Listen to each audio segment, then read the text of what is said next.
Ko nekoč David spet igra na harfo, Savel pozabi, kaj je prisegel in ga hoče ubiti. David pobegne k preroku Samuelu v Ramo. Savel pa ga poskuša tudi tam dobiti v roke. David se umakne iz prerokove hiše in gre k Jonatanu ter mu potoži, da mu njegov oče Savel streže po življenju. Oče, ne morem verjeti, saj si vendar prisegel, da boš dal Davidu mir. Prisegel? Prisegel? Jonatan, ti si moj najstarejši sin in prestolonaslednik. Dokler je živ Jesejev sin, sta ti in tvoje kraljestvo na trhlih nogah. Zato pošli koga, da ga prime, kaj ti umreti mora. Zakaj bi moral umreti? Kaj je storil? Če ne verjameš, zli pa boš pa zgrda. Na!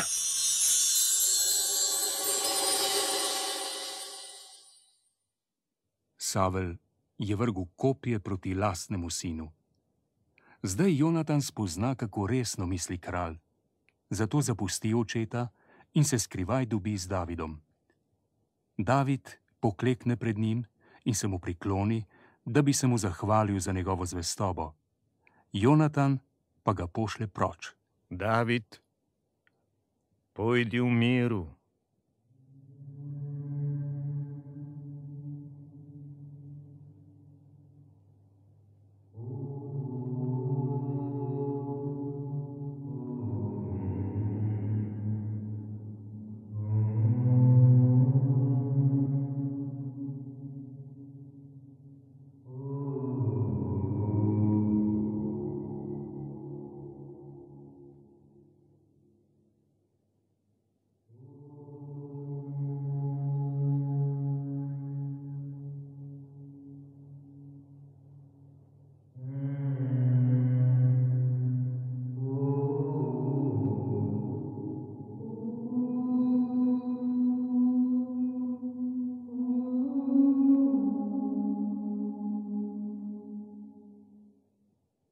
Tedaj so se Izraelci trdo bojevali na severu s Filistejci, na jugu pa z Amalečani.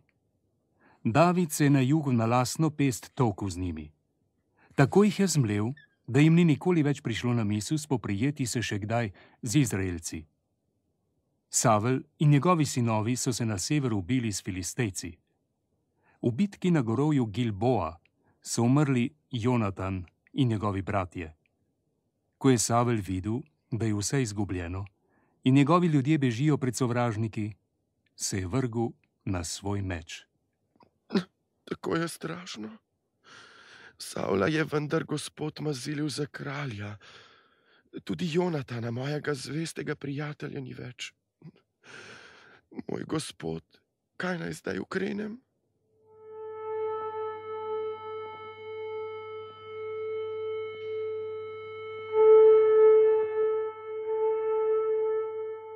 David, zberi vse svoje može in se podaj v Hebron.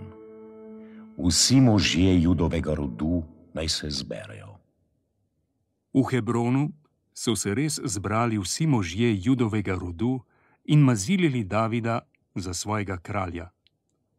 David zavlada Judovi deželi iz Hebrona. Rodovi na severu okličajo Iš-Bošeta, Savlovega sina, za izraelskega kralja.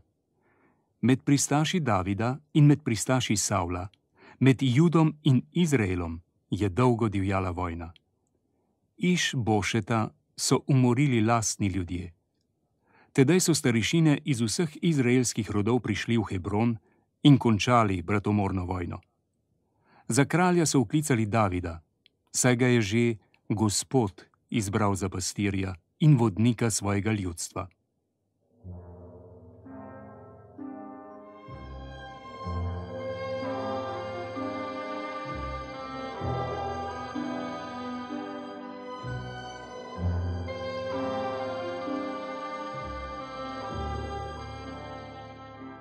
David je kmalu krenil s svojimi možmi proti Jeruzalemu. Takrat so imeli mesto v rokah še poganski Jebusejci. David je mesto osvojil in prebival v trdnjavi.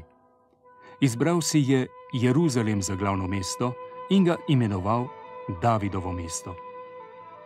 Ko so Filistejci izvedeli, da je bil David maziljen za izraelskega kralja, so se vzdignili, da bi ga ujeli.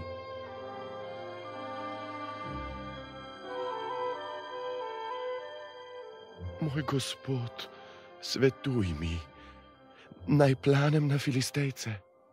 Plani na nje, dal ti jih bom v roke.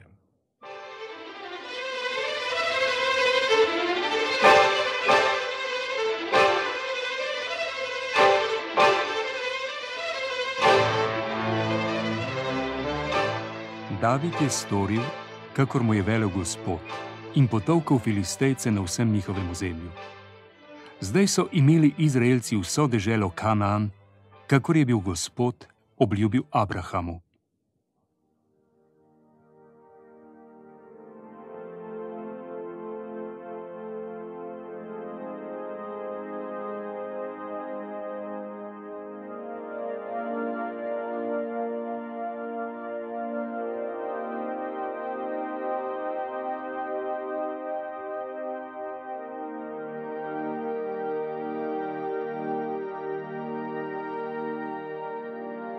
V izraelskem narodu je bila skrinja zaveze največja svetinja.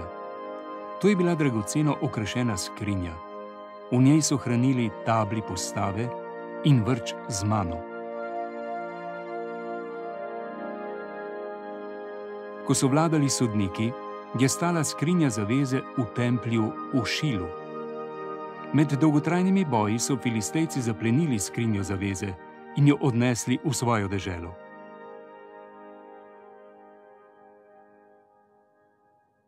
Kamorkoli so skrinjo zaveze prinesli, je izbruhnila kuga. Zato so skrinjo zaveze vrnili Izraelcem. Dolgo je stala v Bali, v hiši moža, ki mu je bilo ime Abinadab. Ko je David postal kralj, je sklenil, da spravi skrinjo zaveze v svoje glavno mesto, v Jeruzalem.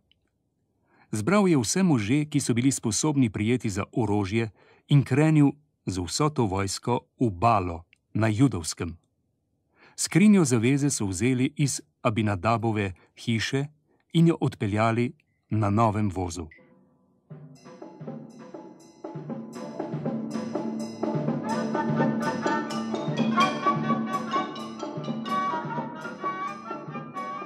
David in njegovi so šli in plesali pred skrinjo zaveze.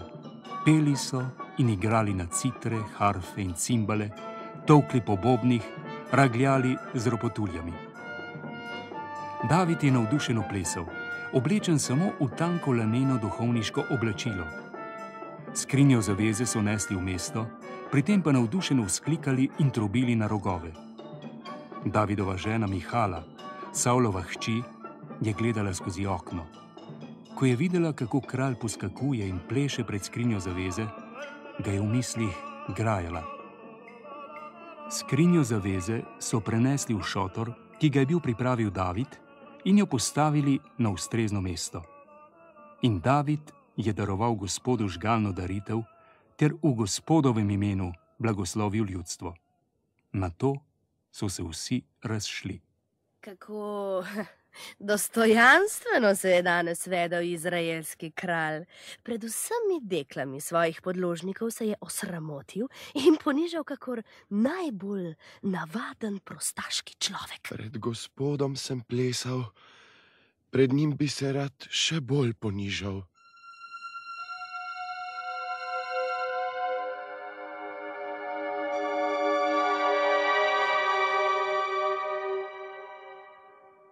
Amonci, ki so prebivali onstran Jordana, so napadli Izraelce. To pot ni krenil David sam v vojno, pač pa je poslal svojega poveljnika Joaba z vojsko nad sovražnika. Joab naj bi zavzel njihovo glavno mesto Rabo. David je vstal v Jeruzalemu. Neko popoldne se sprehaja David po strehi svoje kraljevske palače. Od tam zagleda zelo lepo ženo, ki se koplje. Oskrbnik, kdo je lepa žena, ki se koplje? To je Bačeba, Urijajeva žena. Urijaja je stotnik v Joabovi vojski, ki oblega rabo. Pripelji ženo v palačo. Bačeba je prišla v palačo in David je ostal čez noč pri njej.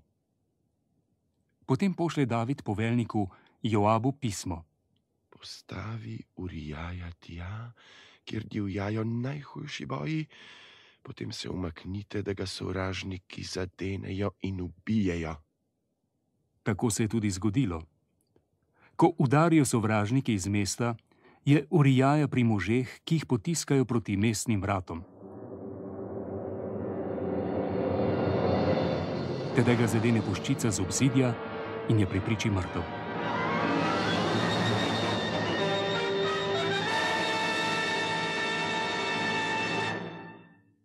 Ko je Urijajeva žena zvedela, da je njen mož ubit, je za njim bridko žalovala.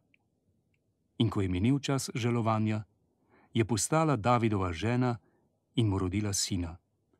Gospod pa je skrajno nezadovoljen, ker je David to storil. Zato pošlje Natana. V nekem mestu sta živela dva moža. Eden je bil bogat, drugi ubog. Bogatin je imel veliko ovac, ubožec pa eno samo ovčico.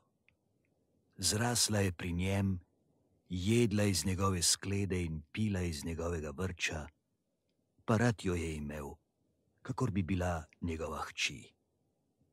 Tedaj dobi bogatin obisk. Ne vzame nobene svoje ovce ali goveda, da bi obiskovalcu postregel, pač pa gre k ubožcu po njegovo edino ovčico.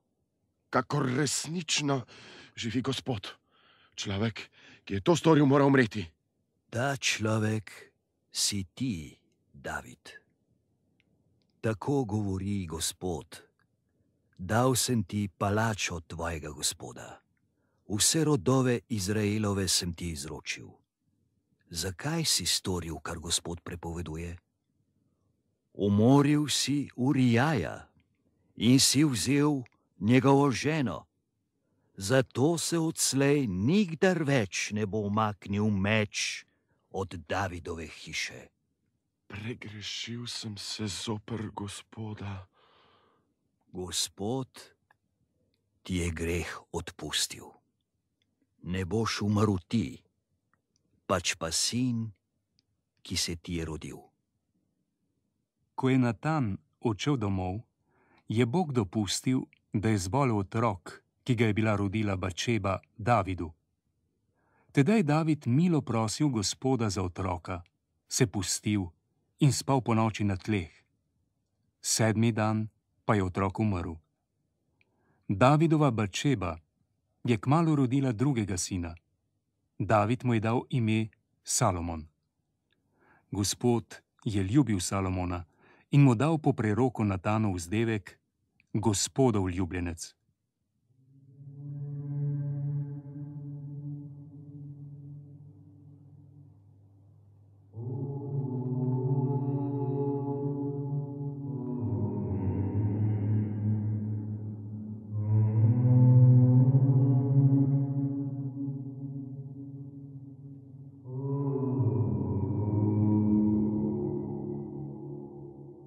Blagor mu, ki mu je krivičnost odpuščena, ki mu je greh pokrit.